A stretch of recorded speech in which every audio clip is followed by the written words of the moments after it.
Hello everyone, welcome back to my channel. आज की इस वीडियो के अंदर हम बात करेंगे डार्विन थ्योरी के बारे में। सबसे पहले देखिए कि इवोल्यूशंस की जो थ्योरी था, एलिंग की किस तरीके से स्पेसीज बन रहा है। स्पेसीज पहले तो लोग सोच रहे थे, जैसे अरिस्टोटल से आपके लिनन्स तक ये सोच रहे थे कि स्पेसीज स्टेबल होते हैं, लेकिन पहली बार लामार्क ने बताया कि स्पेसीज स्टेबल नहीं होते हैं, स्पेसीज जो होता है इवॉल्व होता है। इसलिए हमको तरह तरह के स्पेसीज धरती के अंदर देखने को मिलता है। लेकिन लामार्क की जो ये कहना था कि एक स्पेसीज बिल्कुल दूसरे स्पेसीज को ट्रांसफॉर्म हो रहा है। जैसे एक छोटे गर्दन वाले जिराफ थे, उन्होंने क्या छोटे गर्दन वाले जो जिराफ थे, उनकी एनवायरनमेंट के अंदर जब ग्रासेस की कमी हो गया, उनको फिर खाने के लिए सोर्स सिर्फ बड़े ट्री की जो पत्तियां था वही मिला। तो उन्होंने फिर क्या किया, उनकी जो गर्दन था यानी कि नेक था, उनको स्ट्रेच करने लगा। स्ट्रेच करने के बाद उनकी गर्दन लंबे हो गए। तो उनकी ये कहना था कि छोटे गर्दन वाले जो थे, ये बड़े गर्दन वाले को चेंजेस हो गए, उनकी कहने की ट्रांसफॉर्मेशन। लेकिन उनका जो प्रोसेस था, मतलब कि कहने की जो थ्योरी ऑफ इवोल्यूशंस था, डार्विन ने वो चीज़ों को एक्सेप्ट नहीं कर पा रहे। उन्होंने बताया कि नहीं, एक एंसेस्ट्रल स्पेसीज रहता है, वहीं से आपको डिफरेंट डिफरेंट ऑर्गेनिजम्स देखने को मिलेंगे। ऐसा नहीं है कि ये ऑर्गेनिज्म अपने आप को चेंज हो रहा है, ऐसा नहीं, वहाँ से डिफरेंट वेरिएशन होने के वजह से आपको डिफरेंट डिफरेंट स्पेसीज मिल रहा है। तो आइए देखेंगे आज की वीडियो के अंदर डार्विन के बारे में। डार्विन जो थे, उनका नाम था कि चार्ल्स रॉबर्ट डार्विन। उन्होंने पैदा हुए थे 1809 में और डेथ हुआ था 1882। 1809 क्यों? क्योंकि हमने पिछली क्लास में भी बात किए थे, लामार्क अपनी जितने भी थ्योरी दिए थे, use and disuse of organ, inheritance of the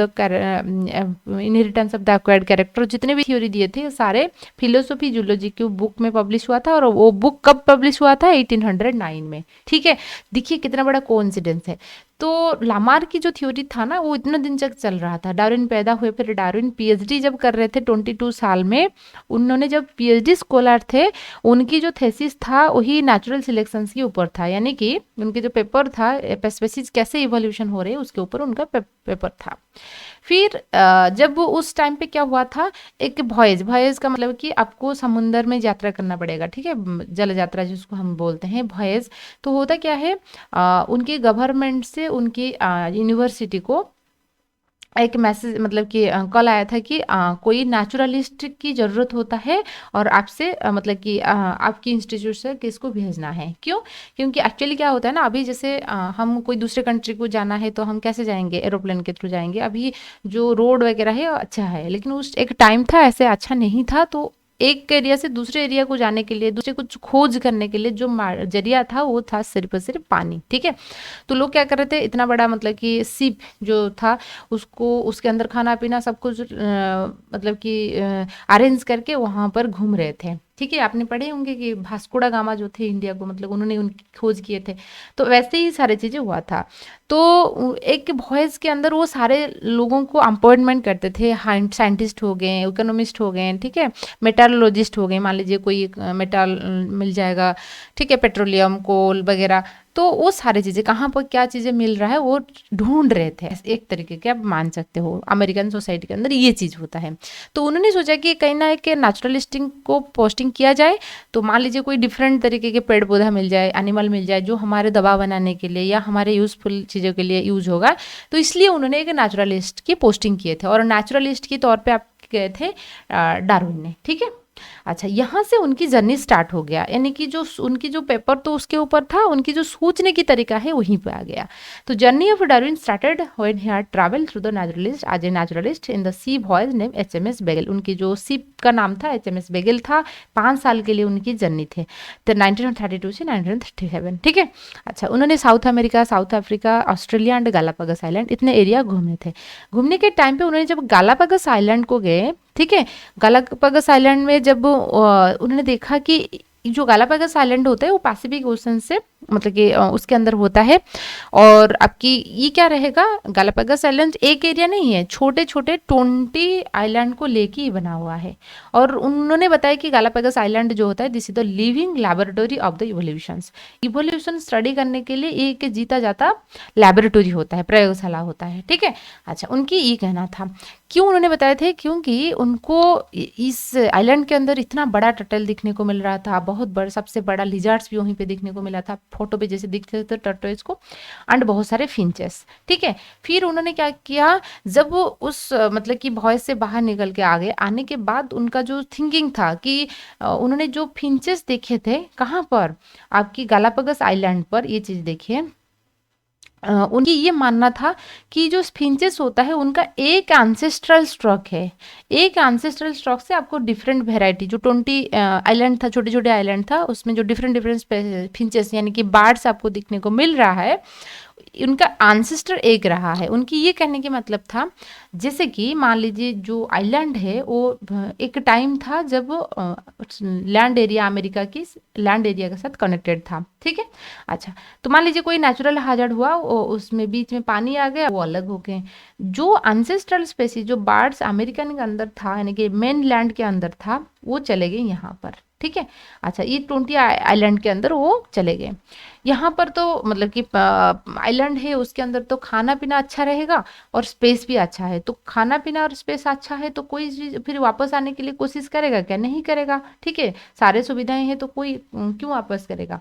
तो इसलिए वो अपने आप के वो एरिया के अंदर क्या है, एडजस्ट हो गए, दूसरे एरिया को ट्रांसफर नहीं हुए। ठीक है, तो उन्होंने क्या किया, उन्होंने देखा कि ये जो स्पेसीज है उसके अंदर बहुत सारे वेरिएशंस था। मान लीजिए यहाँ पर बहुत सारे इंसेक्ट अवेलेबल है तो वो इंसेक्ट को खा लेंगे।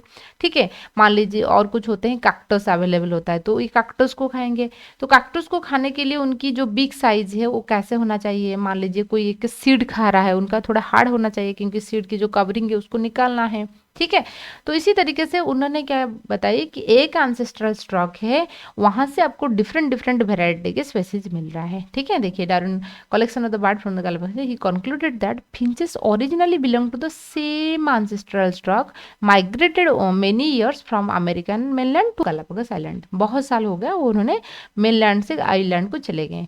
Original seed eating variety finches alter the big, तो उन्होंने बिग साइज जो उनका जो था उन्होंने उसको अल्टर किया है। Finches provide an for adaptive radiations and divergent evolution. जो ये जो फिंचेस था, जो बर्ड था, उस बर्ड्स को हम डार्विन फिंचेस बोलते हैं। उन्होंने बता रहे कि ये अडेप्टिव रेडिएशन शो कर रहा है, यानी कि एक पॉइंट से, एक एंसेस्टर से आपको डिफरेंट डिफरेंट स्पेसीज मिल रहा है। तो ये एक चीज़ें रेडिएट हो रहा है ना, जैसे सनलाइट, हम सन जब फिगर बनाते हैं इस तरीके से बनाता है ना, सन रेडिएशन से, है ना, विकिरण हम जिसको कहते हैं, तो ऐसे रेडिएशन है, अडेप्टिव रेडिएशन है।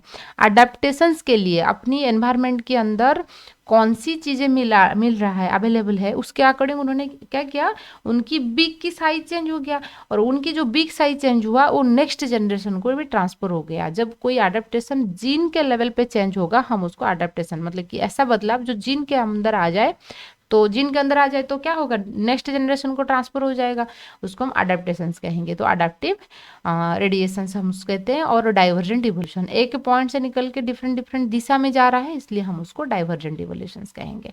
तो यहाँ पर जो बार्ड्स थे आप देख सकते हो, ऐसे डिफरेंट डिफरेंट बार्ड्स है डिफरेंट डिफरेंट एरिया के अंदर। ठीक है, तो कुछ जो कैक्टस ईटर्स रहेंगे उनका लॉन्ग एंड शार्प नेक रहेगा। ठीक है, और जो इंसेक्ट ईटर रहेंगे नैरो पॉइंटेड बिक रहने से चलेगा। सीड ईटिंग जो रहेंगे वो उनका लार्ज होना चाहिए और स्ट्रांग होना चाहिए, ताकि सीड की कवरिंग जो है उसको तोड़ सके। उन्होंने इतना वैरायटी देखा और उन्होंने मानना था कि एक एंसेस्टर से डिफरेंट डिफरेंट स्पेसीज बन रहा है। ठीक है, जब उन्होंने वापस आए, वापस आने के बाद एक नेचुरलिस्ट थे जिनके नाम था अल्फ्रेड रूसेल वालेस।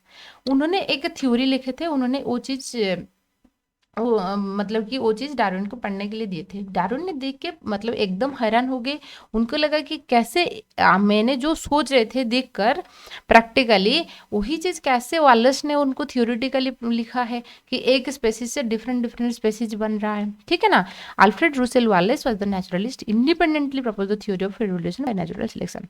यदि आपको पूछा जाएगा कि नेचुरल सिलेक्शन कौन दिए थे, तो नेचुरल सिलेक्शन आपके ऑप्शंस में यदि डार्विन एंड वालेस है तो ये बेस्ट ऑप्शन रहेगा। यदि उनमें से दो में से कोई एक नाम है तो दो में से कोई एक लगाना है आपको। ठीक है, अच्छा, लेकिन एक्चुअली क्या हुआ, डार्विन ने पहले उसको पब्लिश किए हैं, क्योंकि कोई भी मतलब कि चीज़ों को आपको पहले पब्लिश करना पड़ेगा, पब्लिश करने के बाद फिर आपको वो लॉ में कन्वर्ट होगा, कुछ चीज़ें होगा।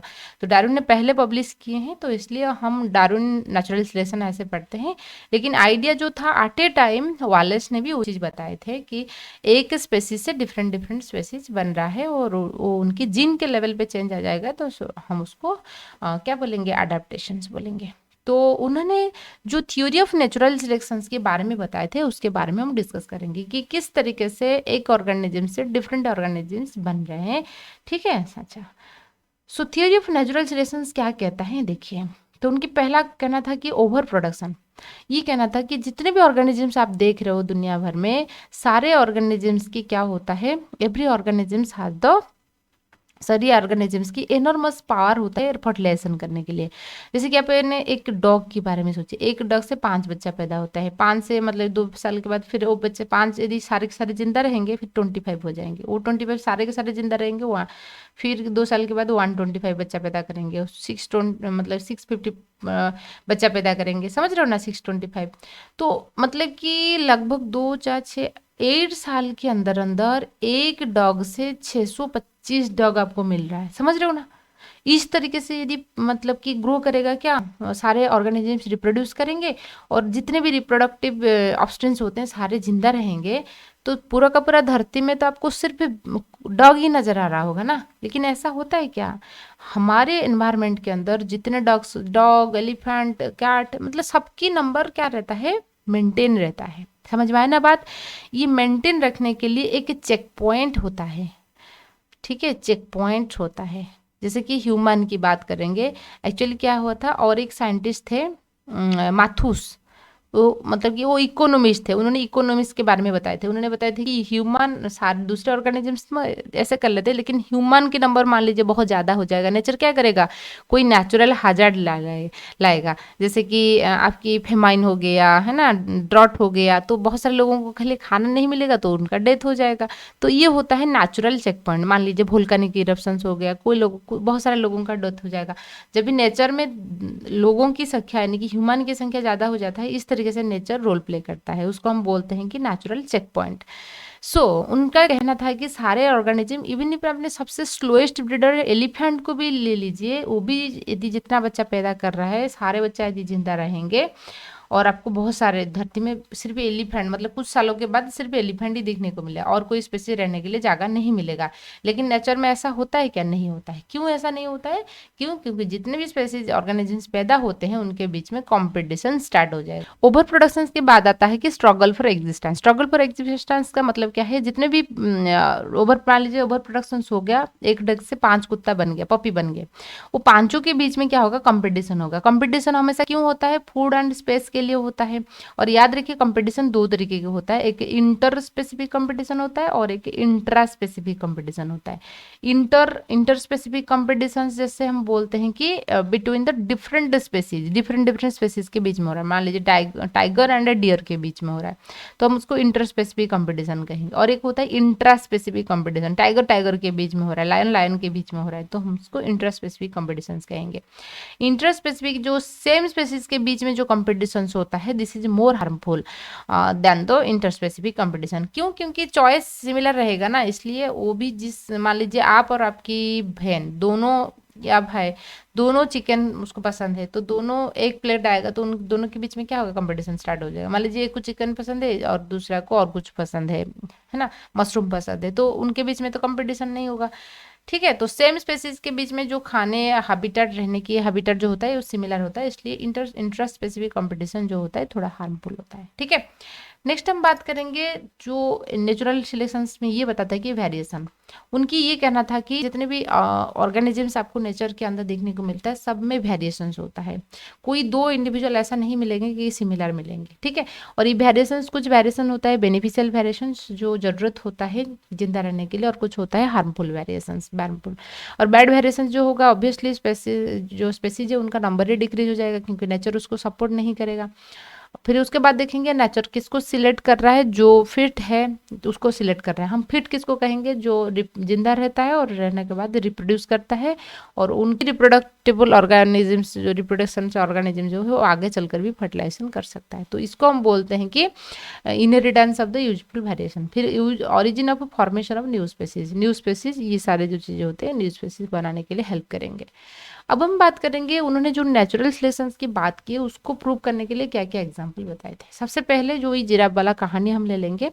जैसे डार्विन लामार्क ने बताए थे कि छोटे गर्दन वाले जिराफ थे छोटे गर्दन वाले जिराफ को जब घास नहीं मिला, उन्होंने थोड़ा उनकी जो बिग साइज है उसको थोड़ा लंबे कर लिया। तो इतना लंबे करने के बाद क्या हुआ, उनके ये कहना था, ये छोटे वाले बड़े को मिडिल को ट्रांसफर हुए, फिर मिडिल वाले लॉन्ग गर्दन को। लेकिन डार्विन के कहना था एनवायरनमेंट में छोटे वाले थे, मिडिल साइज भी थे, लॉन्ग नेक वाले थे। जो छोटे वाले थे वो सिर्फ ग्रासेस के ऊपर डिपेंडेंट थे। मान लीजिए ट्री की नंबर बहुत ज़्यादा हो जाएगा, ये नहीं खा पाएंगे। फिर ये वाला ठीक इतना वाला छोटे वाला को भी, छोटे ग्रासेस को भी खा सकते हैं, मिडिल साइज प्लांट को भी खा सकते हैं। फिर क्या हुआ, ये मान लीजिए खत्म हो गया। फिर जो बड़े गर्दन वाले हैं वो भी ऐसे झुक के मिड ग्रासेस को भी खा सकते हैं, और यहाँ पर भी आपकी ये चीज़ों को भी क्या कर सकते हैं, यहाँ पर भी उसको कंज्यूम कर सकते हैं। तो उनकी कहना था कि पहले से लॉन्ग नेक वाला प्रेजेंट थे, लेकिन एनवायरनमेंट उसको सपोर्ट नहीं कर रहा था। जब ऐसा सिचुएशन आया तो सिर्फ लॉन्ग नेक जो थे उन्होंने आगे आ गए, ठीक है ना। फिर डार्विन फिंचेस की जब बात करेंगे, उनका कहना था कि एक ही रीजन से डिफरेंट डिफरेंट स्पेसीज बन रहा है, ठीक है ना। अडेप्टिव रेडिएशन हम जिसको कहते हैं for survival of finches, different trade for survival and avoid of the competition, competition को अवॉइड करने के लिए। तो उसके बाद देखेंगे अडेप्टिव रेडिएशन हम उसको कहते हैं, क्योंकि एक पॉइंट से डिफरेंट डिफरेंट आपके स्पेसीज बन रहा है, इसलिए हम उसको अडेप्टिव रेडिएशन कहते हैं, ठीक है। अब हम बात करेंगे उनकी जो नेचुरल सिलेक्शन थ्योरी था उसको प्रूव करने के लिए उन्होंने क्या क्या एक्सपेरिमेंट कंडक्ट किए थे। एक था कि ड्रग रेजिस्टेंस बैक्टीरिया। मान लीजिए आपकी बॉडी के अंदर कोई बैक्टीरियल डिजीज हुआ है, उसके बाद हम क्या करते हैं, एंटीबायोटिक्स लेते हैं, ठीक है ना। अच्छा, एंटीबायोटिक्स के क्या होता है, प्लाज्मिड, यानी कि जो बैक्टीरिया होते हैं उनकी एक प्लाज्मिड पाया जाता है। मान लीजिए कोई कुछ ऐसे बैक्टीरिया है जिनकी प्लाज्मिड के अंदर पर्टिकुलर एंटीबायोटिक्स के लिए रेजिस्टेंस जीन पाए। नेक्स्ट क्या होगा, रेजिस्टेंस जीन जो है वो जिंदा रहेगा, और जो सेंसिटिव था उनका डेथ हो जाएगा। फिर ये क्या करेंगे, जो मान लीजिए एक दो थे रेजिस्टेंस वाला, वो जिंदा रहेंगे, फिर आपस में रिप्रोड्यूस करेंगे, फिर आपका वही वाला बन जाएगा एकदम रेजिस्टेंस, ठीक है, रेजिस्टेंस टू द एंटीबायोटिक। तो ये था evidence of the natural selection. अब हम देखेंगे उनके क्रिटिसिज्म्स के बारे में। डार्विन की जो थ्योरी था उसको पूरी तरीके की भी रिजेक्ट नहीं किया गया है और पूरी तरीके की एक्सेप्ट भी नहीं है। So Darwin gives idea about the variation, मतलब कि उन्होंने बताया था कि कुछ वेरिएशंस तो आ रहा है, लेकिन वेरिएशन कैसे आ रहा है, क्यों आ रहा है, ये नहीं बता पा रहे थे। He explain the survival of the fittest, word मतलब कि कैसे जो फिटेस्ट है वो सर्वाइव है ये तो बताए थे, लेकिन कैसे वो बन रहा है ये नहीं बता पा रहे थे। He said good character pass to the next generation but could not explain why the vestigial organ found in the each around. तो उनकी कहना था कि जिस कैरेक्टर हमारे बॉडी के लिए जरूरत होता है वही कैरेक्टर सिर्फ क्या होगा, ट्रांसफर होगा, उसके अलावा और कोई नहीं होता है। लेकिन ऐसा होता है क्या, वेस्टिजियल ऑर्गन हमारे बॉडी के लिए कुछ जरूरत नहीं है, फिर भी वो ट्रांसफर हो जाता है। तो ये सारी चीज़ों को हम बात करेंगे मॉडर्न डार्विनिज्म और जिसको हम मॉडर्न सिंथेटिक थ्योरी और न्यू डार्विनिज्म कहते हैं। नेक्स्ट क्लास में ये चीज़ हम बात करेंगे। आज के लिए इतना ही है। वीडियो पसंद आए तो लाइक कीजिए, सब्सक्राइब कीजिए, आपके दोस्त के साथ भी शेयर कीजिए। थैंक